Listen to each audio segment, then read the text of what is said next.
Warning, this week's blog will contain a lot of criticism, a lot of ranting, and a lot of giggling. I'm about to go Twilight all up on your asses.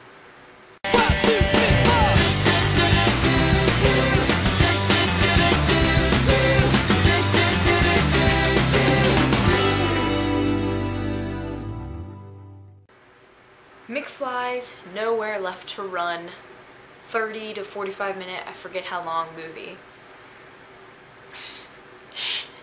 Shaking my head. I was laughing the whole time because it's so cheesy.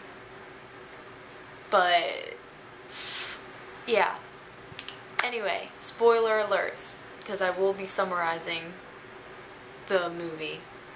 First, it starts off with Doogie running through the woods, and he goes to this church thing and is slamming the doors, screaming at the top of his lungs, and leaves you wondering what the hell is going on. Then it shoots to them being interviewed or performing live and getting interviewed by some blonde girl, and Harry's acting all uptight and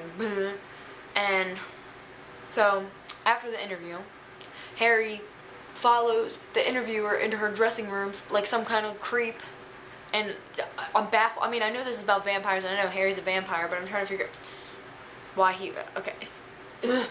Next, their manager tells them that for the new album, they are to record at this mansion away from all distractions. Hello! Anytime someone tells you you need to go to a mansion, it's usually going to end badly. That's how most of the scary movies start. Don't go. Duh. Alright, so they're performing I'll Be Your Man acoustically in like the living room of the mansion, and the cleaning lady walks in and Tom's looking at her all googly-eyed, and I'm just thinking, what the hell? Poor innocent Tom has to fall for this slutty little scandalous cleaning lady. Harry, being the man-whore vampire that he is, finds the cleaning lady, knowing that Tom is pretty much in love with her, and bites the shit out of her neck. Where you come to the conclusion, if you haven't seen the trailer, that Harry has been acting weird because Harry is a vampire. Well, at least he doesn't sparkle. So, to top things off, their manager knows that Harry is a vampire, and he's providing Harry with all these females to bite and ravish and sex up, and I'm just flabbergasted as to why their manager wouldn't do something about this, why he's just letting it happen. Why not take a stake through him? But no. Nope, he lets it happen. He lets the murder and he lets the sex go on.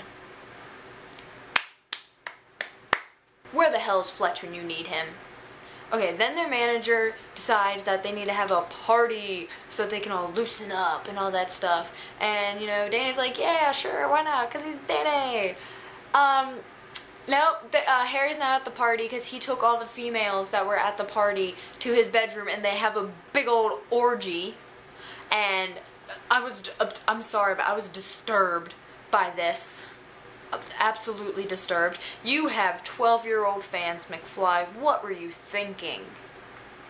And not only are they having a big old sex orgy, but he's biting everyone because he has some sick kind of fetish. Instead of being at the party, Tom is outside sulking over Harry. And so Danny comes out, being the good best friend that he is, and, you know, talking to Tom about the Harry problem, and then Tom sees the cleaning lady, that good old cleaning lady, and he's like, oh, I'm gonna go talk to her. So he goes to the cleaning lady, and she's acting all weird. I don't know how he didn't notice that, and then she pounces on him and straddles him and bites him, or tries to at least, and then he's freaking out, so he runs back to Danny, and of course Danny makes fun of him because he just said this lady that he was in love with has fangs. So as the movie continues, Harry refuses to play a show or something like that because he wants to be with his women. So they decide to replace Harry. Dun dun dun. So Harry finds out, and he finds the replacement, and he has some of his minion females who he did suffocate him with a bag. Was the bag necessary? You're vampires. Why do you need to suffocate him with a bag? Don't you have, like, super strength and, I don't know, fangs? Apparently not. So, after this happens, everyone realizes that something's up. So, Doogie is, you know, just working out, which I was confused by because, you know, Dougie's just in there bench pressing. I feel like that was just a weird place to put Dougie. Anyway, so he's bench pressing, and then the lady who interviewed them, who, by the way, after they get to the mansion, they find out was murdered.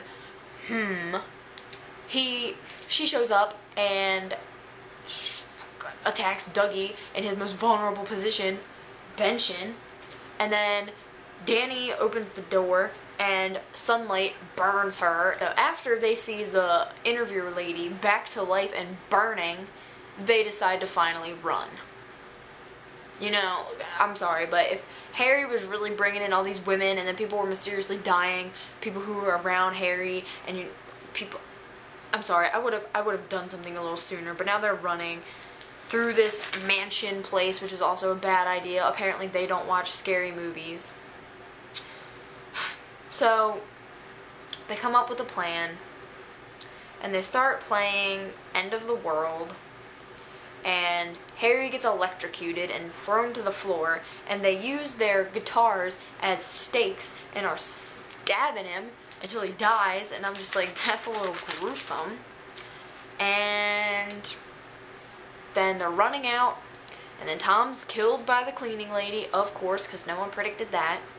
And then Danny finds their manager dead, which he kind of deserved. That's what he gets for hiding the fact that Harry was a vampire. If he would have solved the problem earlier, he'd probably be alive right now. But guess what? You're dead. Then there is Danny's famous line to Dougie, "Don't go into the woods." Oh, excuse me, Doogie, "Don't go into the woods." For once in Danny's life, he has good advice, and Dougie doesn't take it. So Dougie's dumbass runs into the woods, which I guess was kind of good. Well, in a way, it was a good idea because then Danny gets in the car and then gets killed by some lady. So Dougie's the last one. Of course, he's like the dumb blonde female that you see at the end of every scary movie, where she's always the last one because, you know, she's dumb, so she can't handle being by herself. I mean, Dougie's not dumb, but he's the cute little innocent thing that shouldn't be by himself in a place full of vampires.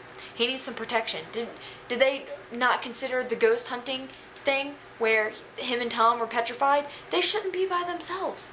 And so this Dougie running into the woods leads to the beginning of the movie, where he runs from these vampire ladies into the church, shuts the door because apparently they don't have superhuman strength, and screams to the heavens. And that is the end of Nowhere Left to Run. It leaves you wondering what the hell happened to Dougie. So, my opinions on Nowhere Left to Run. I enjoyed Nowhere Left to Run because Nowhere Left to Run made me laugh because it was funny. And it's extra funny because people are so obsessed with vampires nowadays, with Twilight and True Blood and Vampire Diaries. They're obsessed. And so McFly decided to work with that, and they made one where it's actually what vampires are supposed to be, except they were, you know, attractive, but they weren't those stupid vampires who sparkle and love humans. It was real life. So, kudos to McFly for a very entertaining and interesting film. And yeah, that's about all I have to say about Nowhere Left to Run. Final thought, at least it was better than Just My Luck.